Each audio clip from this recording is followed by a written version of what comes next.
everybody, welcome to Red Tool House. We are on the road today and we are checking out property for one of our viewers.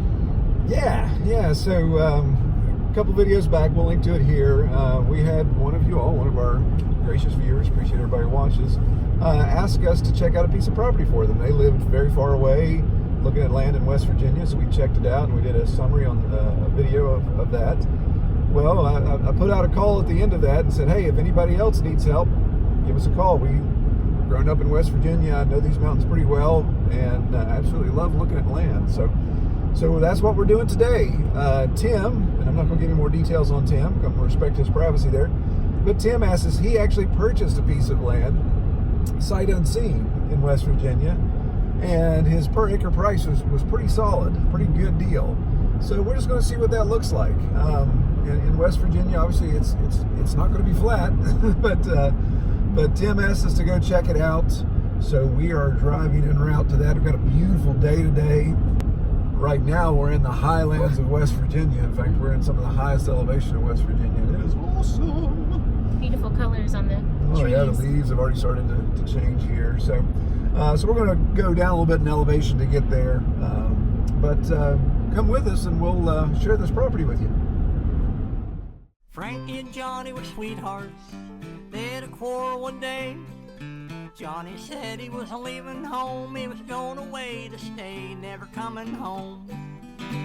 Going away to Rome. Now Frankie begged and she pleaded, oh my honey, please stay. Johnny, I know I've done you wrong, but please don't go away. All right, Tim, so here's the road right away. This is the road that the existing residents built up here. And when we drive out, we'll share this with you. But it's the new right-of-way. It's called. The old right-of-way would be right here, but I don't know if you can see here, but right in that little valley there, it changes elevation about 20 feet. So you have to do a whole bunch of excavation to get that, and that's all rock too. So I don't think that's a usable right-of-way. Neighbors extremely gracious, and they have it deeded that this is now a new right-of-way for this area. You know, shared responsibilities and repair and maintenance. So this would be the way you'd come up. So you would have a good access to it. Yeah, it's a little rocky and steep in some places, but it's solid. These guys have done a good job building it. So looking at this, my truck is parked in one of the neighbors' driveways. They've been very gracious to let us park there. This would actually be the access. So right here beside your neighbor's power pole, it's his power drop to his house, which is right over my right shoulder here. So this would be the access. You can see a bit of a stone cut that's going to have to be addressed, but you can see that little bit of a flat right-of-way there. So you definitely would have to do some excavation work to figure that out, and obviously not block this neighbor's driveway nor block the access here. So let's walk on up here, because technically that doesn't start the property. I'll show you the pin.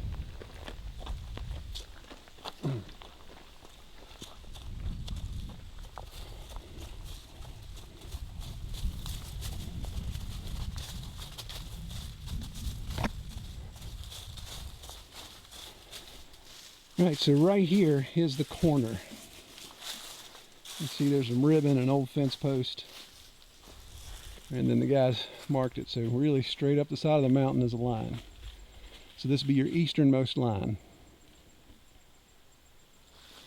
This bench, this road right away, is an old logging road when they timbered it. So this would be the logical access, but it gets a little narrow here in a second. So while I'm here, I'll show you, the top of the mountain to the opposite ridge. There's the watershed right through here, really deep canyon. And so the property would go back that way up the top of the mountain. Everything this way is what we're looking at. The majority of the 20 acres is in that area.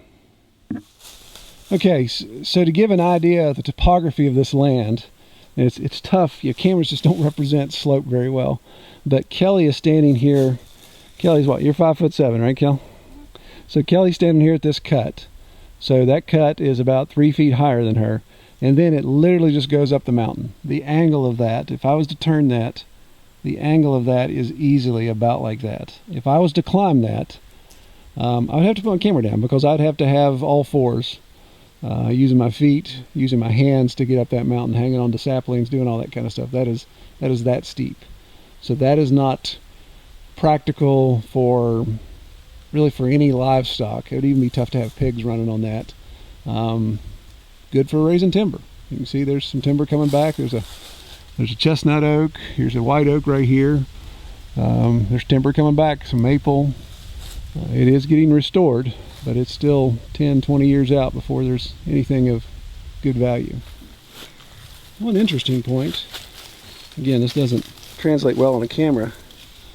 Kelly and I are here walking up this right-of-way, this logging road, and a little bit of a seep right here. So it's been really dry. We've had rain, but we still in our drought here in West Virginia, but I just stepped in some mud there. So there's a little bit of a seep.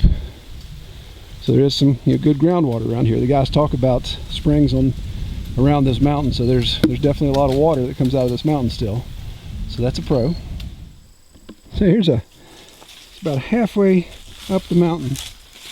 Here's a pretty good seep right here. You can see it's actually got pooled water. Some deer hooves, deer marks where they've been coming drinking. It's just coming right out underneath this ledge here. This is the road coming down. And so decent. As dry as it's been, it's neat to see that running water like that. Okay, so we followed that. Still following this main logging road right away up here where Kelly is. You can see behind her exposed rock face, a really rocky ground. The road right away, of course, makes a natural watershed. So there's a lot of water that comes down here. It cuts a pretty good channel before it breaks over the mountain. This is the real watershed over here. And it is a canyon. Again, I know video doesn't do it justice, but that's 30-40 feet down to the base, and it just drops and drops and drops. The water would be going this way down the mountain. Kat, would you walk down to the base of that to show the people how far away it is? Sure. Let me get right on that. Yeah, so much for a team player. Okay, so Kelly's coming up the right of way, and there's a fork in the road. Road goes that way. Road turns and goes this way. There are some nice views up here. Walk out this way and see what kind of benches we can see. See what kind of flats we can access. Okay, so clearly logging roads we're on. They have been water barred, so they have done some erosion control. So Kelly's standing right on the hump of the bar, and step forward there, babe, if you would.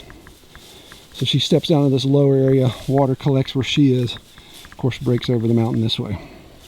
Yeah, so here's a perfect example of what happens after clear cutting.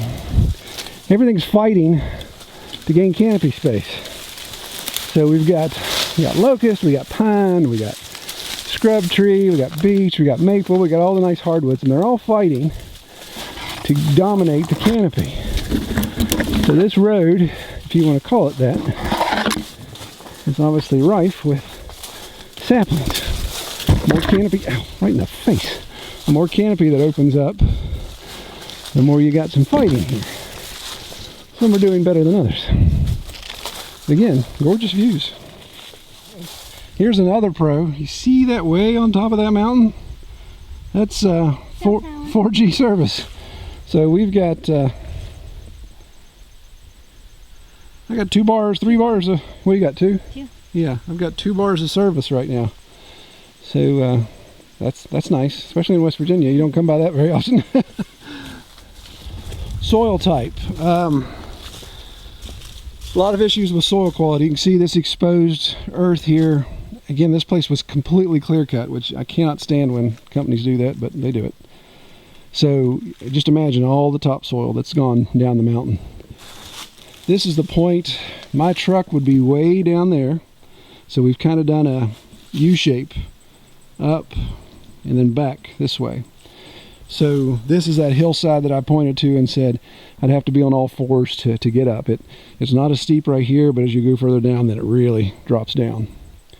Again, gorgeous views. Decent trees. You got some red oak here. Some stuff's coming back. Well, actually, this is a finger coming down, so this is definitely doesn't go any further east than this. So this, can't imagine this would be part of the property, because there's a little bit of a finger coming down. So that would come down. My truck should be this side of that finger. So the power pole of the neighbor could be right down, way down over the mountain there. So we think this is the easternmost side. Again, still a lot of mountain to climb. We're about halfway up the side of the mountain. But as far as width and workable bench here, you're really looking at maybe a 15-foot right-of-way of flat, drivable. Okay, so we're now back to the fork in the road here at the main road. This is where we came up. We turned and went out this way to investigate the eastern side. So now we're going kind of northwest to explore this branch of the road.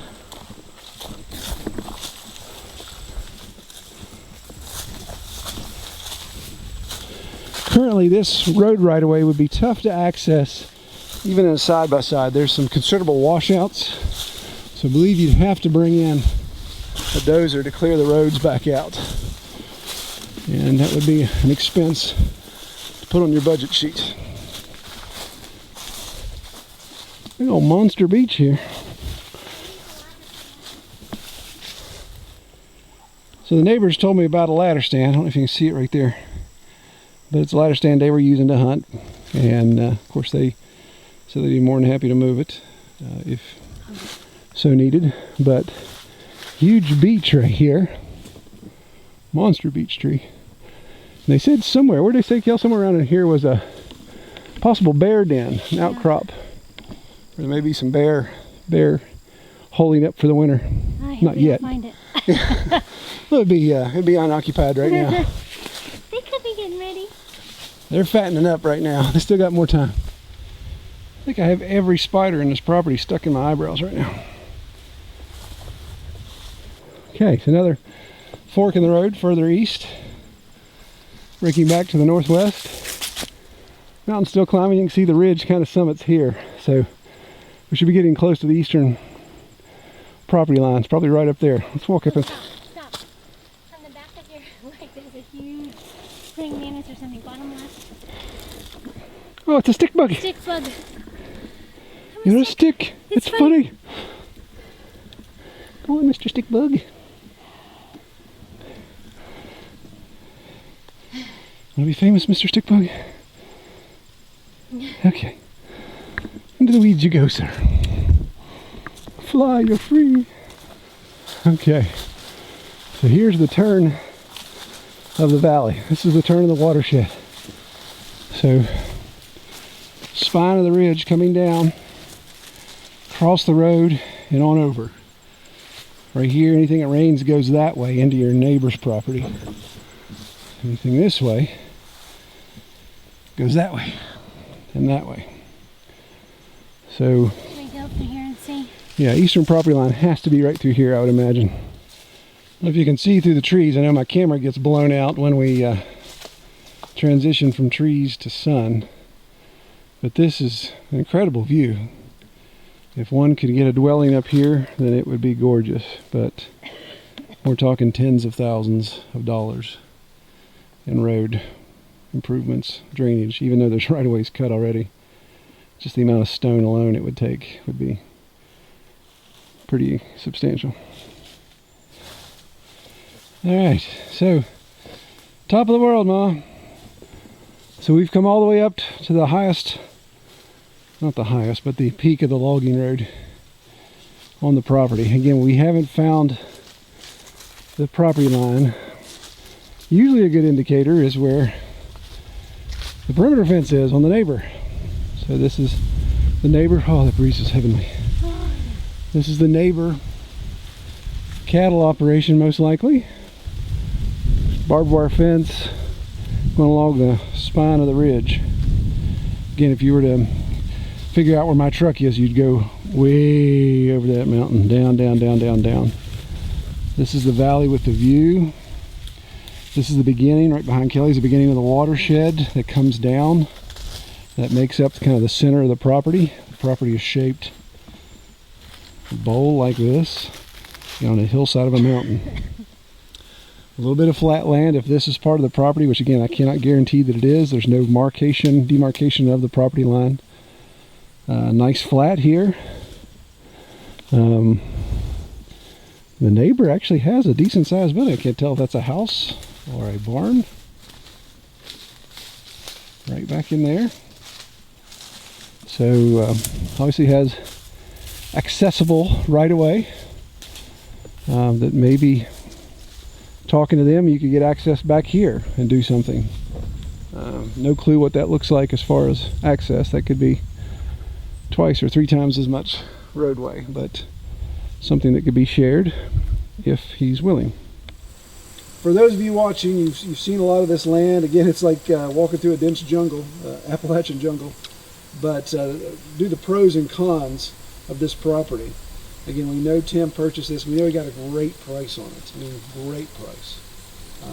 Great price, of course, is relative with the usefulness of the land. What Tim wants to do with it and what it's suitable for, we need to make sure those mesh. So some of the pros. Obviously, 20 acres. Not a lot of people around you, very rural. You're very, very withdrawn if that's what you're into. Another pro is it has power to it. So right to the edge of the property line, the neighbor's got a power pole drop with a transformer.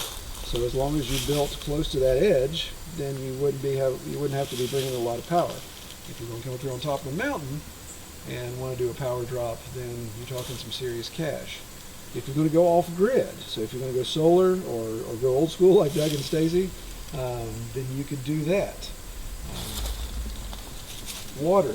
There's springs and seeps all over the place, but I don't know what the well situations are like around here.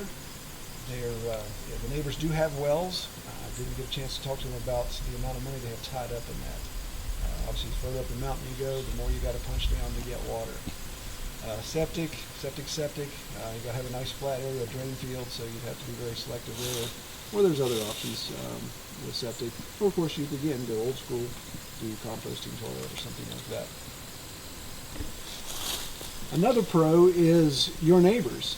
So we've met 3 of the 4 neighbors around your property. We haven't met the gentleman that owns this pasture land here, but 3 that make up 3 boundaries of the property. Incredible guys, really nice. I mean, tripping over themselves to just be hospitable. You've got 2 strangers just rolling up on them, taking their Sunday afternoon, and they were very gracious to share a lot of information. Gave me contact information, even invited us in for some water if we needed some. So it's what I love about West Virginia, man. As much of a bad rap as people get, it's full of drug heads, it's full of thieves, full of whatever. There's still a ton of nice people in West Virginia, and these guys just epitomize what I love about West Virginia.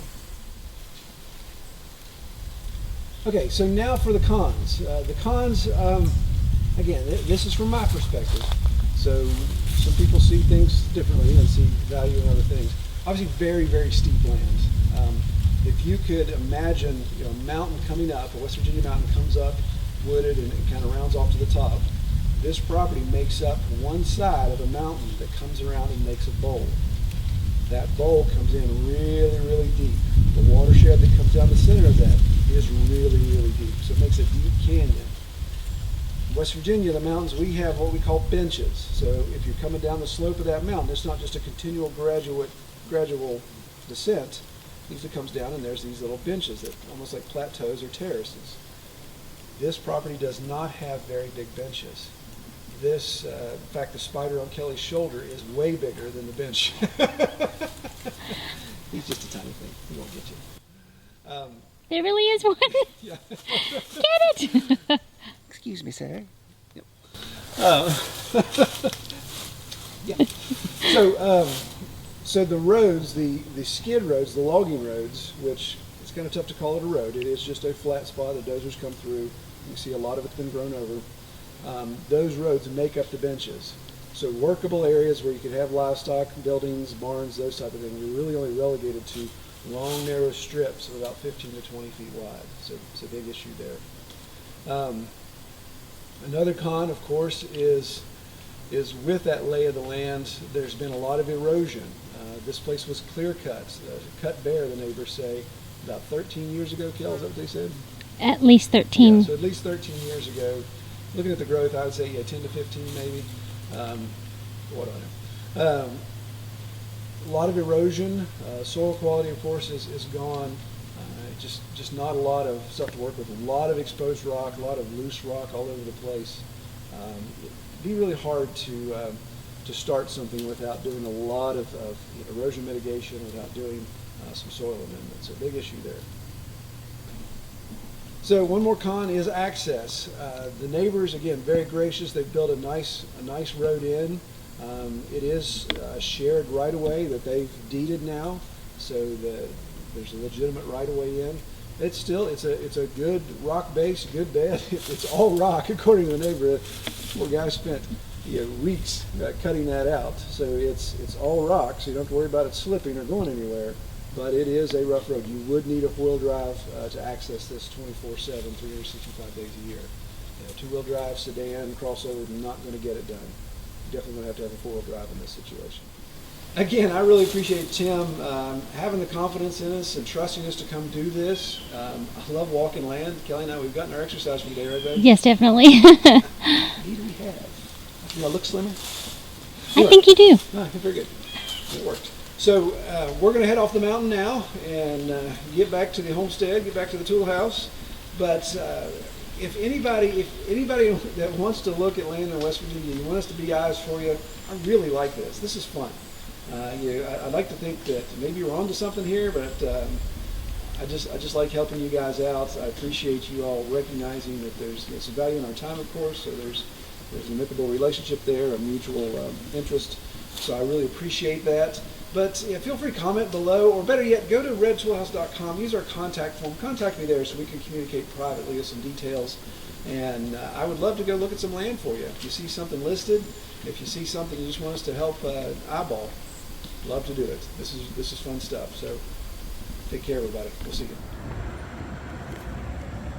So in West Virginia, people still burn coal for home needs. And if you never smelled coal burning, there ain't nothing like a smell of it. It's quite unique. A little hard on the old senses after a while.